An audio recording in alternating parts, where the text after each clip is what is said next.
más grande el que conmigo está. Sé que la victoria es grande, si es grande la batalla, pero es mucho más grande el que conmigo está.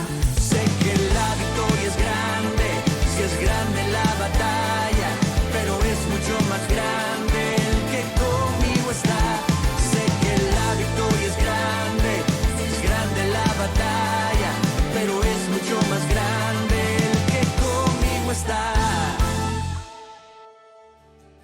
Bueno, y vamos a entrar a la segunda parte del tema de mayordomía, esta serie que a mí me ha bendecido. Cada serie que yo saco es porque yo sé que me voy a nutrir, ¿ok?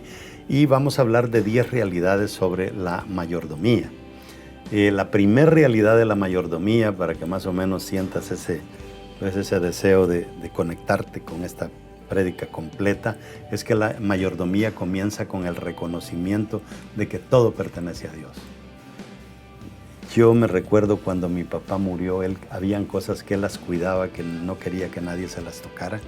Uno de ellos fue un pickup Nissan blanco que él dejó, y cuando él se murió, hicimos lo que quisimos con su pickup, porque de todas maneras él ya no podía decir absolutamente nada.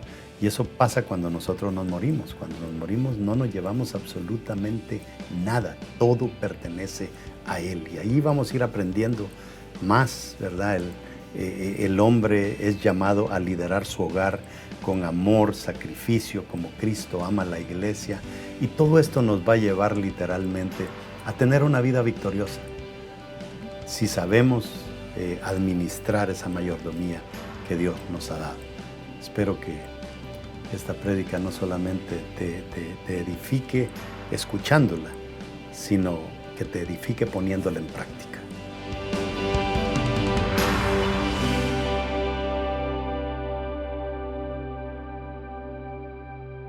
Diga conmigo, la Biblia es palabra de Dios.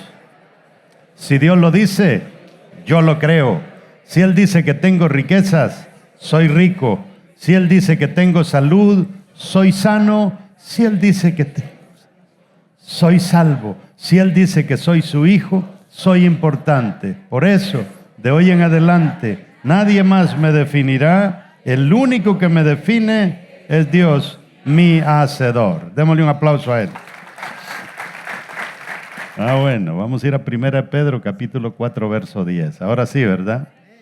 Dice, cada uno según el don que ha recibido, ministrelo a los otros. Oiga lo que dice, lo que decía Moisés recogiendo la ofrenda.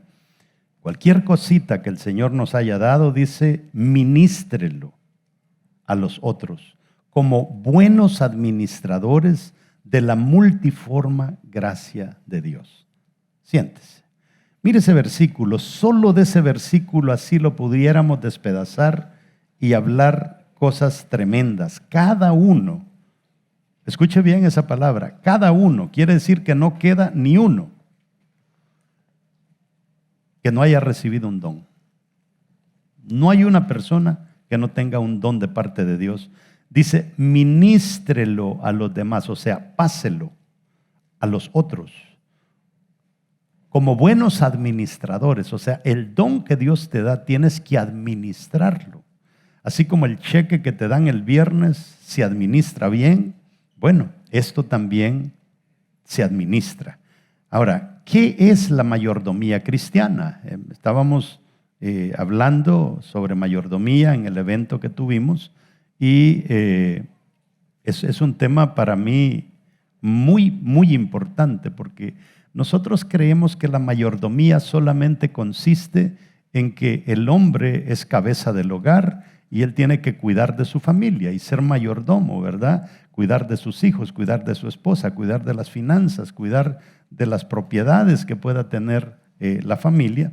Entonces, la mayordomía cristiana es la administración responsable de la vida, el tiempo, los talentos y los recursos que Dios ha confiado al creyente. No solamente dinero, ¿cómo está administrando usted su vida? ¿Cómo está administrando su tiempo? ¿Cómo está administrando su talento? ¿Cómo está administrando sus recursos que Dios le ha dado? reconociendo a Dios como el dueño absoluto de todo. Hermanos, hoy estamos, mañana no estamos. ¿Y a quién le va a quedar lo que usted tiene? Solo Dios sabe. ¿Verdad? Si hizo un buen trabajo con su esposa, quizá cuide el dinerito, si no, pues ahí va a venir otro a malgastarlo. Ahora, el arquetipo por excelencia de la mayordomía que vemos en la Biblia, tenemos a una persona que para mí es uno de los mayordomos más interesantes de la Biblia, y es José. José es una persona que todo lo que Dios le dio, lo administró bien. Le dio un trabajo con Potifar, lo administró bien. Aún metido en la cárcel, supo administrar bien su vida dentro de la cárcel. Su relación con sus hermanos, la administró bien. Yo le digo que si un hermano le hiciera a uno lo que los hermanos le hicieron a José, cualquiera de nosotros reacciona de forma violenta en contra de él. Él estuvo tranquilo y dejó que Dios se moviera en todo. Cuando sus hermanos llegan a comprar granos, él supo manejar bien esa situación. No se aprovechó de ellos. Yo le digo que nosotros, hubiera ido un hermano a buscar granos porque ya se están muriendo de hambre, alguien que te vendió y que casi te mata, nosotros, que se muera de hambre. Pero eso no lo vemos en José. Y vemos de que José fue tan recordado por el pueblo que el otro día predicábamos un mensaje, hasta sus huesos se llevaban, no los sepultaron, los andaban llevando en sus hombros. Ahora, mayordomía en la casa de Potifar fue interesante, porque él no solamente cuidó su testimonio, él cuidó a la esposa del que le dio trabajo, aunque la esposa le pagó mal. Él cuidó a la esposa y producto de cuidar a esa esposa, pues a él le fue mal. Mayordomo en todos lados, y por eso es que José llegó a ser un personaje reconocido, porque es que el buen mayordomo donde quiera crece. El buen mayordomo es el que recibe los aumentos en el trabajo. El buen mayordomo es el que cuida la empresa donde trabaja, la empresa que Dios le ha dado, la familia que Dios le ha dado. Y José lo vemos nosotros a través de todo el Antiguo Testamento como el mejor ejemplo. Ahora, cuando Faraón hace un análisis de José y lo que José hace y la forma en que interpreta sueños, Faraón le cambia el nombre a José. Y el nombre que le pone, literalmente la traducción del nombre que el faraón le pone a José, es el que decodifica los tiempos. O sea, era un tipo que hasta el tiempo sabía administrar. O sea, en otras traducciones dice, el que se le adelanta los tiempos. Es como que alguien hubiera dicho, va a venir un terremoto a Venezuela dentro de una semana, y vino el terremoto. O sea, el tipo iba adelantado de los tiempos. Entonces, tenemos grandes ejemplos nosotros en la Biblia. Tenemos a Mardoqueo como un gran ejemplo, ¿verdad? Que pudo corregir aún a la reina Esther cuando ella andaba media titubeando. Primera cosa en el tema que puede escribirle la mayordomía es la buena administración. ¿Se recuerda que parte de esto ya se lo había predicado? ¿Cuántos lo habían escuchado? Ok. Habíamos hablado de ¿qué? De las 10 T's de la mayordomía. Y si esta se la voy a repasar y me voy a saltar a la parte que nos faltaba, porque solo prediqué una parte. La número 1 es el tiempo. Administrar bien tu tiempo. La número 2 es administrar bien los talentos que Dios te ha dado o las habilidades que tienes. La número 3 es administrar el tesoro que Dios te ha dado, aunque sea poco, pero que lo administres bien. La número 4 es administrar bien tu templo. Cuida de ese cuerpo que Dios te ha dado. Ese cuerpo es morada del Espíritu Santo, no es cualquier cosa. Ese cuerpo es el instrumento que el Espíritu Santo va a usar aquí en la tierra para que se predique la palabra. Hay personas que están esperando que Dios les hable Están esperando una apariencia divina cuando literalmente el Espíritu Santo le ha dado la gana de aparecerse a través de nosotros. Pero como no cuidamos bien el templo de Dios, entonces a veces la gente no cree nada de lo que nosotros les hablamos porque no hemos cuidado nuestro testimonio. La quinta T es: cuida la tierra que Dios te ha dado.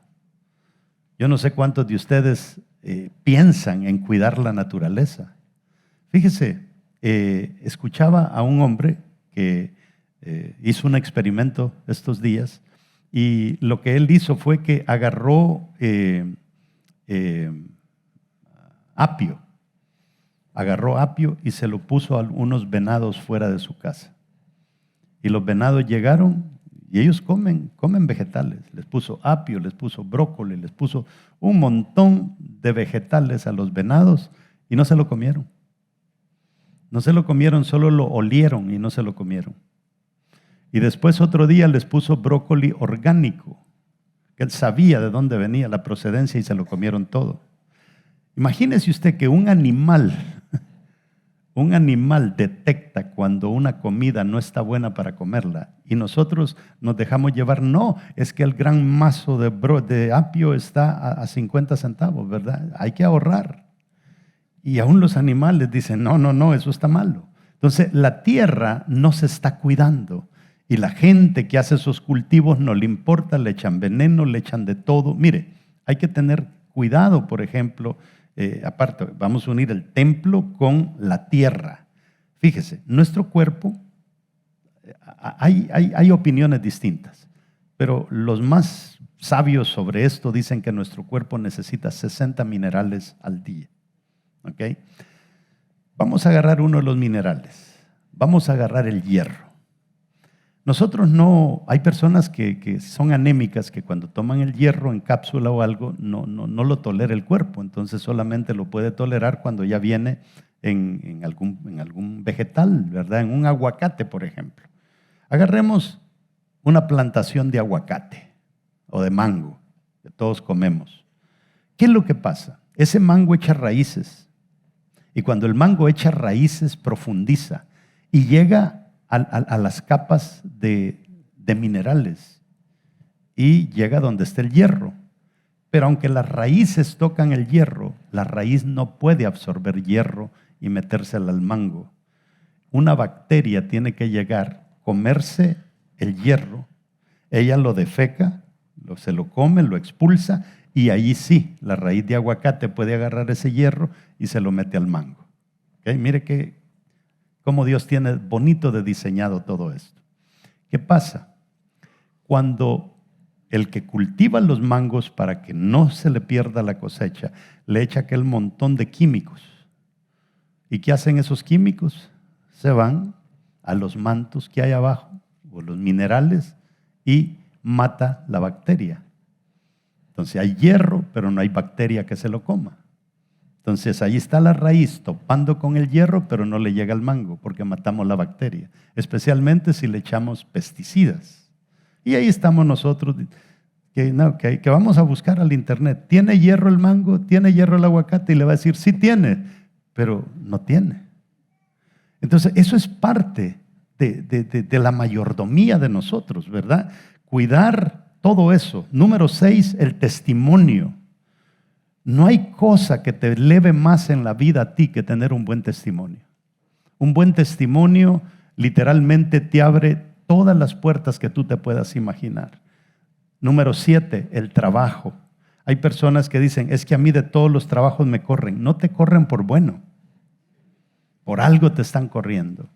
8, los temperamentos. Cada uno de nosotros tenemos un temperamento. Unos somos coléricos, otros melancólicos, otros flemáticos, otros sanguíneos, otros una mezcla de 2 o de 3 de ellos.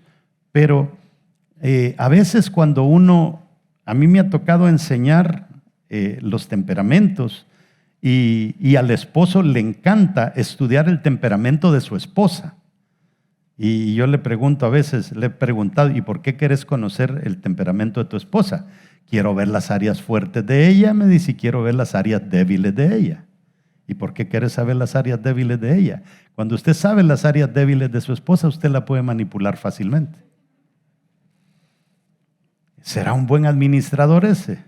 No, que vea cuáles son las débiles suyas, ¿verdad? Para ver cómo las corrige, porque los temperamentos no los podemos alterar, pero sí los podemos administrar.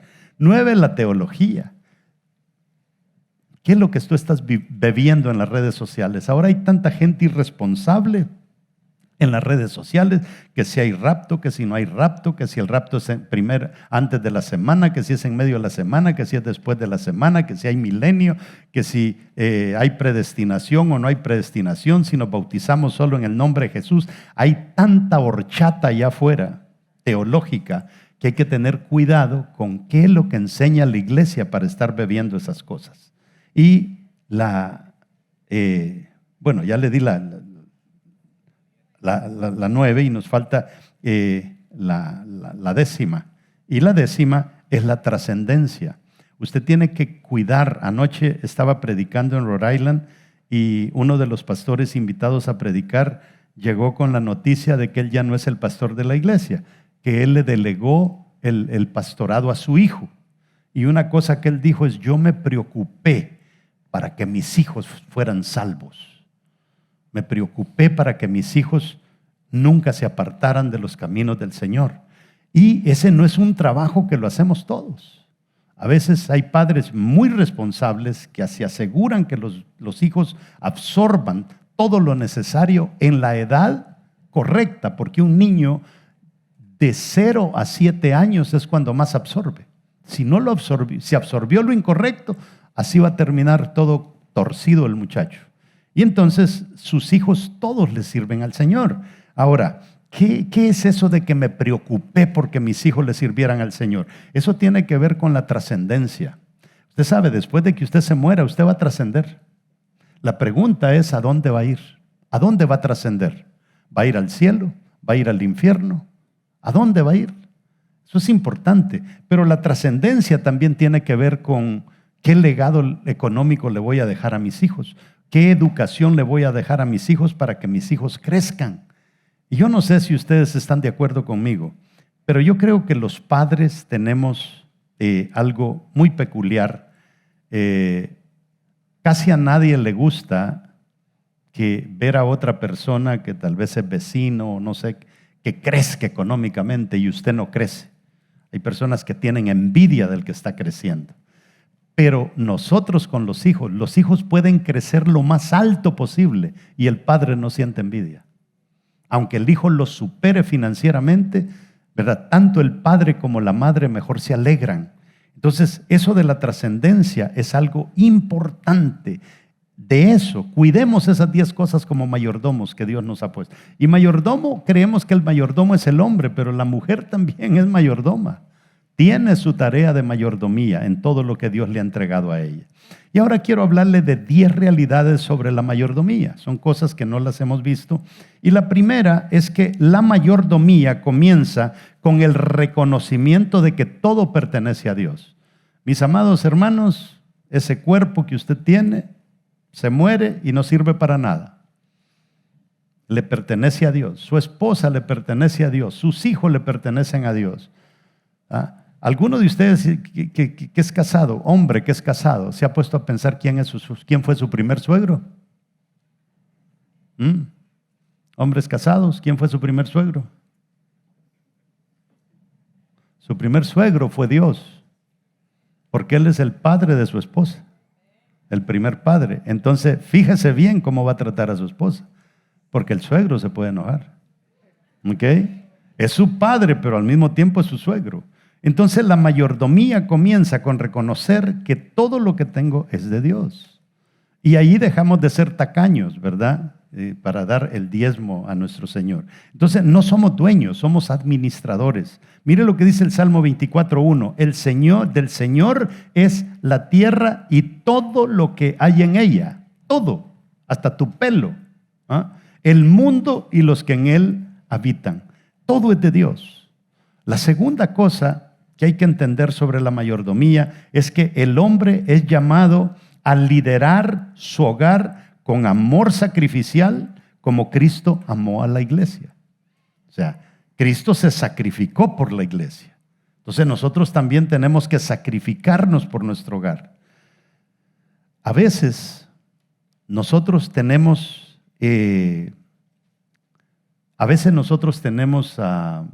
una situación de que nos llega una mala noticia y no la llevamos a la casa.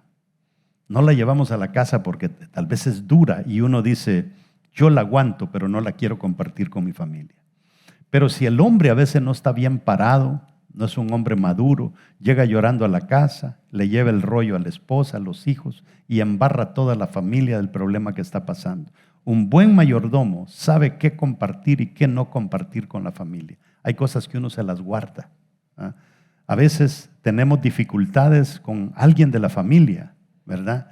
Uno no puede llevar un choque familiar con un primo, con un tío, con un papá a la casa, porque va a embarrar usted a todos los hijos, a toda la familia, y de repente va a encontrar usted que los hijos no se hablan con los tíos, que un hermano no se habla con el otro hermano, que su esposa no se habla con la cuñada, simple y sencillamente porque cosas que debemos de dejarlas para nosotros, no nos quedamos ahí, sino que comenzamos a compartirla y ya traemos división a nuestro hogar.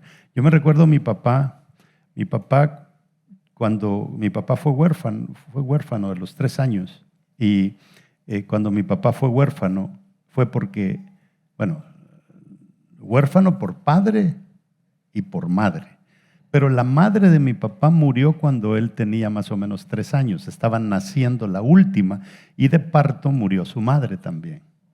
Y en ese parto nace esa niñita y se la regalan a una señora que es un demonio. Y esa señora le metió tanto veneno a la tía que odió a todos los hermanos. Y uno de esos hermanos era mi papá. Y mi papá siempre nos dijo, no le digan tía a esa vieja, no le digan tía a esa vieja. Y crecimos nosotros con ese enojo que no era nuestro. Era un enojo de mi papá con ella. ¿Y por qué me hizo dueño a mí de ese enojo? Mire, murió la tía y yo nunca le dije tía. Bueno, yo me vine hace años, ¿verdad? Nunca la volví a ver, pero no era correcto. Y es eso por andar embarrando a la familia con cosas que no debemos de hacer. Efesios 5:25 dice, maridos, amad a vuestras mujeres, así como Cristo amó a la iglesia y se entregó por ella. La tercera cosa que como mayordomos tenemos que cuidar es liderar bien el hogar. Entender eso, que liderar bien el hogar significa enseñar y corregir a los hijos en la disciplina y amonestación del Señor. Hoy en día, con tal de no perder la paz con los hijos, los padres le sueltan todo a los niños. No, es que pobrecito, no le quiero herir sus sentimientos. Y la psicología, mire, aquel psicólogo que trajo el gran consejo de que a los hijos no se les pega, sino que a los hijos se les quitan recompensas, el tipo fue asesinado por su propio hijo. Eso es una realidad. Un psicólogo que dijo, no, hemos descubierto a través de la psicología que a un niño cuando es rebelde, quítele recompensa, no le dé el teléfono, no le dé esto, no le dé dinero. Y después cuando hace algo bueno, prémielo. El tipo, el mismo hijo lo mató. O sea, si la Biblia dice que no hay que apartar la vara del hijo, no hay que apartar la vara del hijo, ¿verdad? Hay que sonárselo cuando hay que sonárselo, pero eso no lo dije yo, ¿verdad? Pero claro, ¿verdad? Humanamente, no. Efesios 6:4 dice, y vosotros padres no provoquéis a ira a vuestros hijos, sino criadlos en disciplina y amonestación del Señor. No solamente nosotros tenemos que tener cuidado cómo nuestros hijos nos tratan, sino también cómo tratamos nosotros a nuestros hijos. La cuarta cosa es que la mayordomía incluye ser fiel en lo poco para ser puesto sobre mucho. Esto es algo que nosotros no lo valoramos. Ser fiel en lo poco. Mire, si usted no enseña a su niño, si usted está pagando renta en un departamento y usted no enseña a su niño que ese cuarto hay que cuidarlo porque no es suyo, cuando usted llegue a tener casa, ese niño no va a valorar la casa que usted compró. Y cuando usted se muera, le va a dejar una casa a un hijo que no la va a saber valorar. Tenemos que enseñar todo eso a un pequeñito. Incluye ser fiel en lo poco para ser puestos sobre mucho. Hoy en día yo me quedo sorprendido, hermanos. Muchachitos de 9 años en el Starbucks comprando un café de $7. En primer lugar, para mí era prohibido tomar café. Los niños no toman café. No le estoy diciendo que haga lo mismo usted, pero así me criaron a mí. Prohibido tomar café, prohibido esto, prohibido lo otro. Y ahora no. Ahora yo no sé cómo le hacen, pero los muchachos de hoy, yo les he hecho la matemática a algunos. Y le digo que se están gastando como $30 al día. Súmelo por 30 días al mes. Son $900. A mí me daban 5 colones, que era la moneda de mi país en ese entonces, para un mes. Y ahí andábamos nosotros viendo cómo recogíamos mangos y los pelábamos y los vendíamos. ¿Por qué cree que vendemos mango aquí? Lo aprendimos desde la niñez. Yo conocí a un señor que su hija llegaba y le decía, papá, deme dinero. Y le decía, mira, ahí está el arbolito de limón, allá está la vara, baje limones y vaya a venderlos. Así era antes, ahora no. Los hijos no aprenden ese principio. Bueno, usted haga lo que usted quiera, pero yo sé que eso no funciona. Lucas 16:10 dice, el que es fiel en lo muy poco, también en lo más es fiel. Y el que en lo muy poco es injusto, también en lo más es injusto. La quinta cosa es que un líder de hogar debe ser sobrio, prudente, decoroso, hospitalario y apto para enseñar. Eso dice la Biblia. Mire, solo ahí tenemos un mensaje entero, pero agarremos unas cuantas de ellas. Agarremos hospitalario. ¿Sabe usted que la hospitalidad se acabó? Yo me recuerdo en los países de nosotros, cuando la gente llegaba, buenas tardes, doña Lidia, mi mamá, ¿verdad? Buenas tardes, pase adelante. Ya pasaba, gracias, siéntese, ya comió. Eso era lo primero que preguntaban los viejitos, ¿ya comió? Ahora no, y viene el mantenido ese, seguramente no ha tragado todo el día y quiere que... Eso era así, o sea, la gente ha cambiado. Que un hijo de nosotros le vaya a decir a una visita, ¿ya comió? Metiche, ¿para qué le estás preguntando? ¿Que no ves que es? Hemos perdido tantos valores. ¿No se recuerda usted que todavía vamos a los campos de nuestros países? Buenas tardes, le de Dios, ¿verdad? ¿Verdad que así saluda? Buenas tardes, le de Dios. Y bien educada la gente.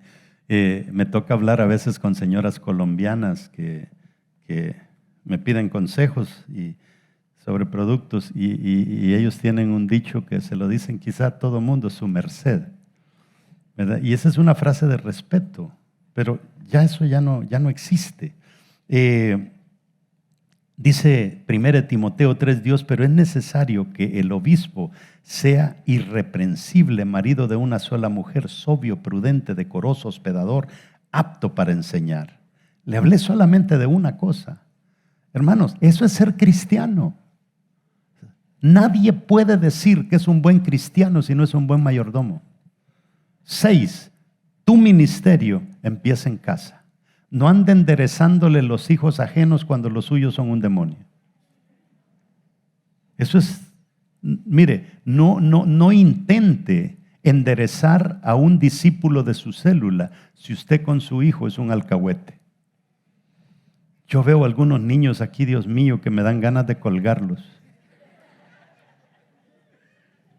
Mire, el otro día, no sé si fue en el culto de las 11, aparece un niño nuevo en la iglesia y de repente andaba ahí y lo vimos en las cámaras que llegó a un cierto punto y se quedó viendo para todos lados y ras, le aló la palanca a la alarma y se disparó toda la alarma. Dice, ¿cómo se le ocurre? Dios mío. Pero eso tiene que ver con el tipo de educación que estos muchachos reciben en casa. Primera de Timoteo 3:5 nos habla sobre ese punto, que si nosotros no gobernamos bien nuestra propia casa, no vamos a cuidar la iglesia. Por eso no es raro que la gente ande pegando chicles o dejen todo tirado, ¿verdad? Hay que enseñar todo eso en la casa. Número 7, la esposa es ayuda idónea, no una subordinada. Mire, yo soy un defensor de los derechos de la mujer porque la sociedad ha sido injusta con la mujer. Y me toca vivir con 2 mujeres, ¿verdad? Mi hijo se fue de casa de edad bien temprana y veo lo tremendo. Me toca trabajar con todas las mujeres de aquí de la iglesia. Y lo tremendo que es la mujer, cómo la mujer le mete el lomo a la obra. A veces cuando el hombre no quiere, la mujer está ahí disponible. Pero me llama mucho la atención y en una ocasión un pastor me preguntó, pastor, me está entrevistando en un canal de televisión y me dice, pastor, ¿el pastor Morales cree en el ministerio de la mujer? Y yo le digo, así pues, a quemarropa. Y le digo, pues sí, yo creo. Ajá, cuénteme, ¿y dónde usted basa eso cuando la Biblia dice que la mujer calle en la congregación? Y le digo, pues mire, si María mantuvo la palabra viva en su vientre por 9 meses, ¿cómo puede ser que esa mujer que tuvo la palabra viva en su vientre no le es posible ahora predicar la palabra escrita? ¿Verdad? No tiene sentido. Entonces, a veces hemos confundido eso y por eso es raro ver mujeres predicadoras que sean buenas, porque no se les abrió la puerta. Usted no comete ese error. Ábrase y dele con ganas, predique la palabra. Génesis 2:18 dice, dice, 1 Pedro, 3:7, dice, debe ser tratada como coheredera de la gracia de la vida para que las oraciones no sean estorbadas. O sea, es tan tremenda la forma en que Dios defiende a la mujer. Dice, si no la tratas bien, tus oraciones van a ser perturbadas. No te voy a escuchar, porque está metiéndose usted ¿con quién? Con el suegro. Número 8, sé diligente en tus responsabilidades. Diligente quiere decir que todo aquello que es su responsabilidad, hágalo de forma excelente. Ser excelente, hermanos, es lo mejor que nosotros podemos practicar. En todo sea excelente. No haga nada mal hecho. En el trabajo sea excelente. Aún cuando usted va a comer a un restaurante, sea un cliente excelente.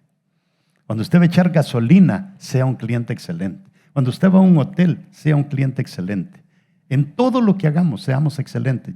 No tiene idea de a dónde nos lleva a nosotros la excelencia. Y esa es la diligencia. Sea diligencia en todo lo que es su responsabilidad.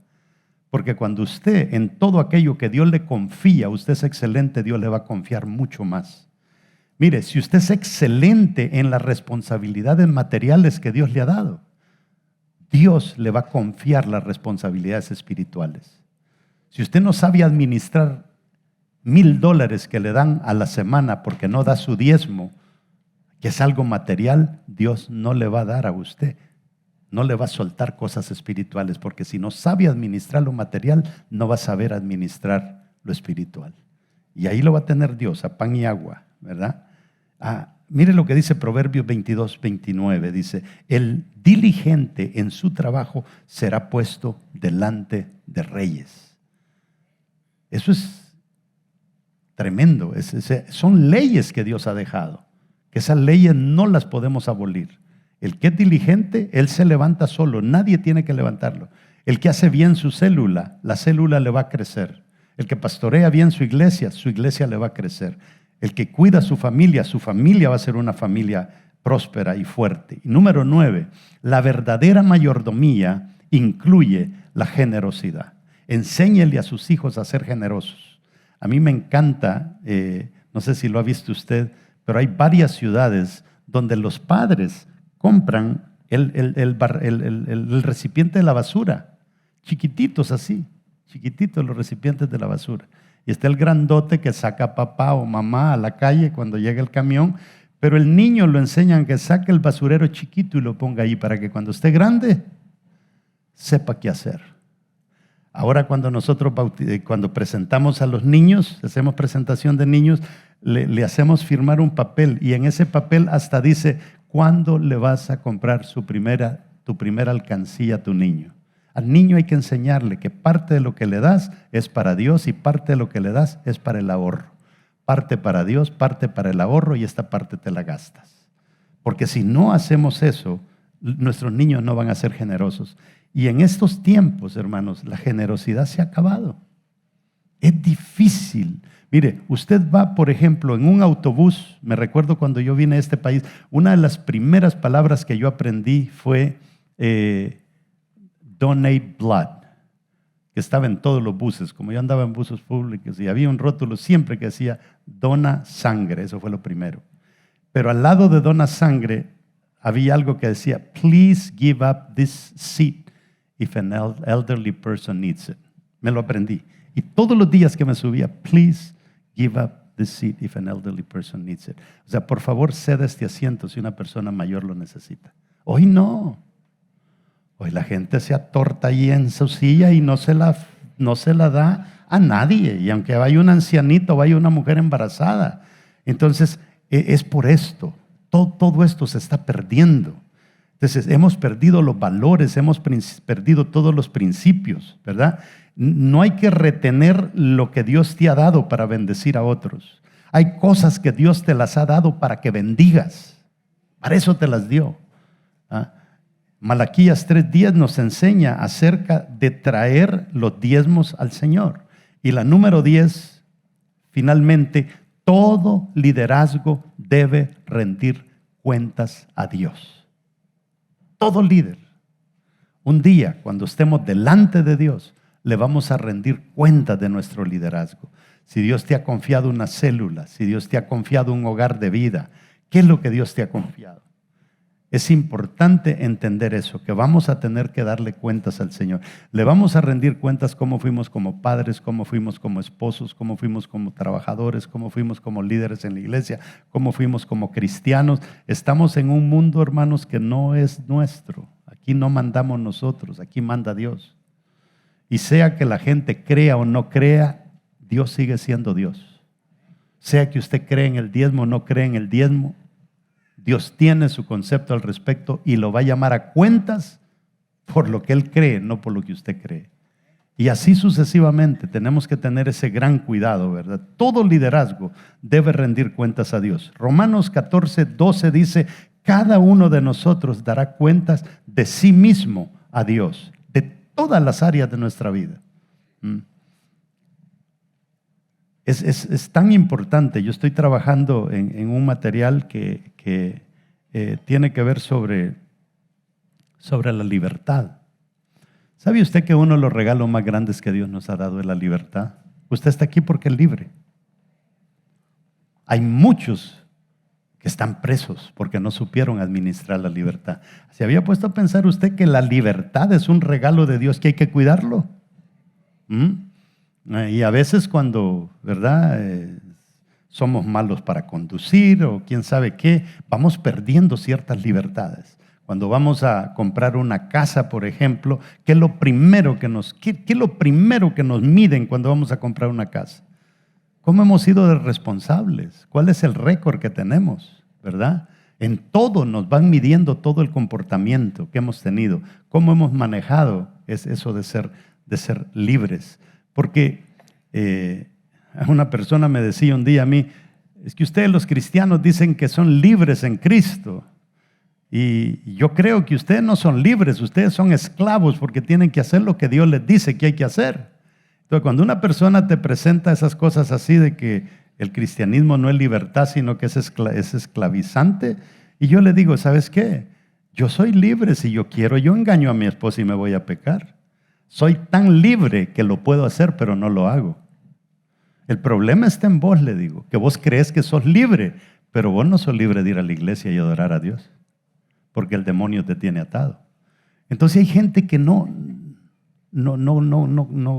computa, ¿me entiende? Ahora, la mayordomía es un llamado a vivir con integridad delante de Dios y de nuestra familia e implica reconocer que todo lo que somos y todo lo que tenemos proviene del Señor y debe administrarse para su gloria. Lo que hace es en qué glorifica a Dios. Eso es lo que nosotros tenemos que estar viendo, en qué glorifica a Dios lo que yo hago. A veces nosotros gastamos dinero en cosas que no glorifican a Dios en nada. Mire, lideremos con humildad, lideremos con amor, lideremos con responsabilidad, con fidelidad, con sabiduría, sabiendo que un día vamos a estar delante del mero mero. Eso no tenga ni la menor duda, ¿verdad? Ahí vamos a estar.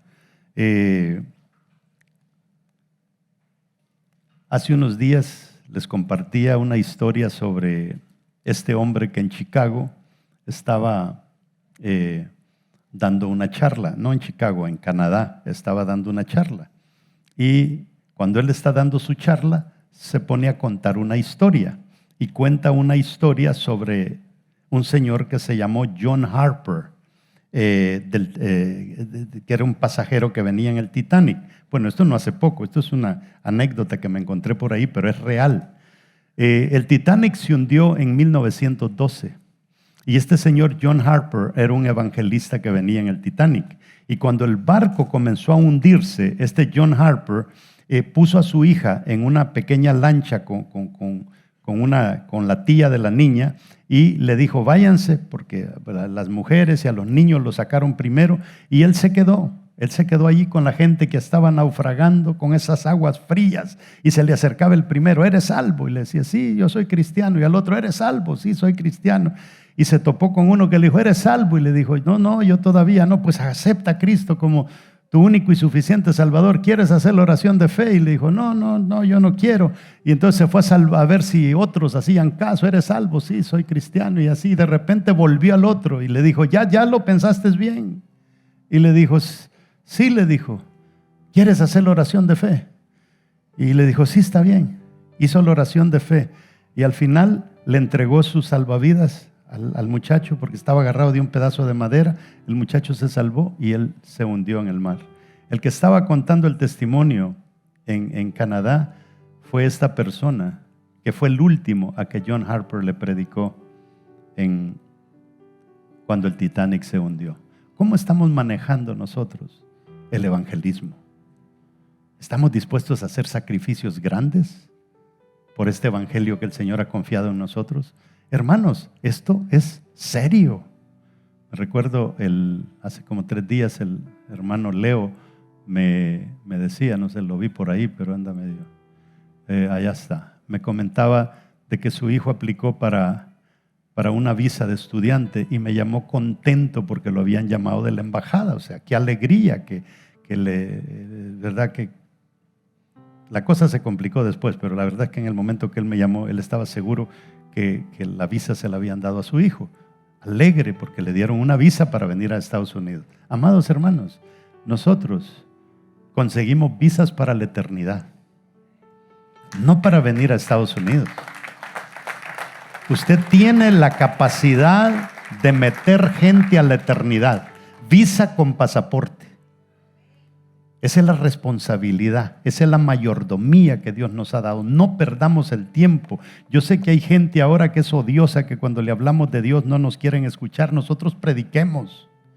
Cuando nosotros con mi esposa abrimos la primera célula, ahí por el año 2001, me recuerdo que fuimos a predicar a Maverick.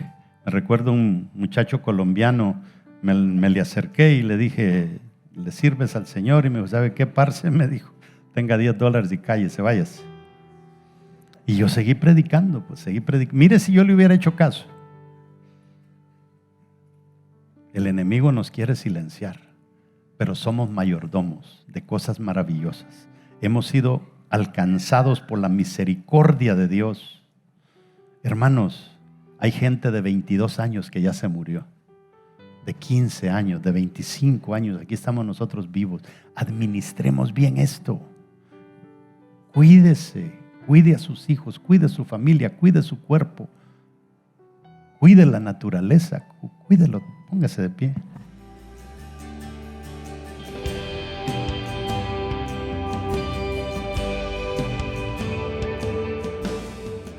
Cuando escuché la anécdota esta, bueno, es que una realidad de John Harper, el último evangelista literalmente en el Titanic, me conmovió.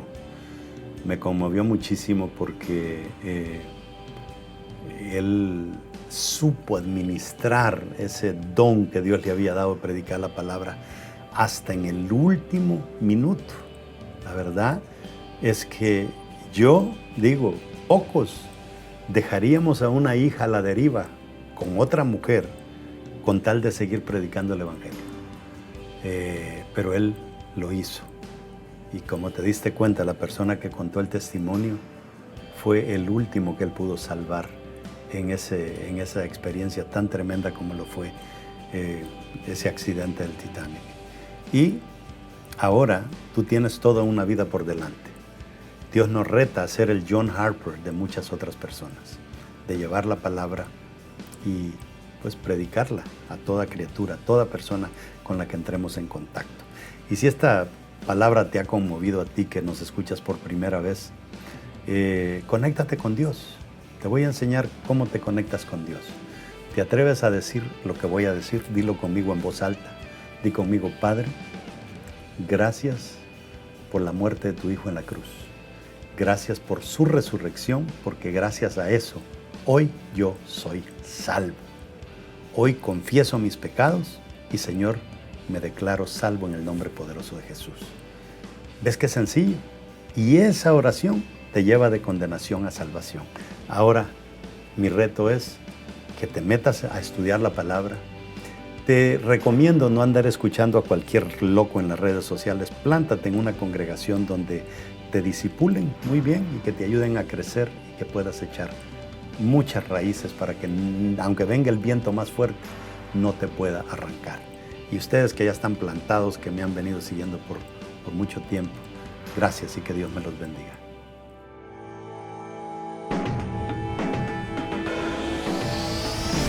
Sé que la victoria es grande, si es grande la batalla, pero es mucho más grande el que conmigo está. Sé que la victoria es grande, si es grande la batalla, pero es mucho más grande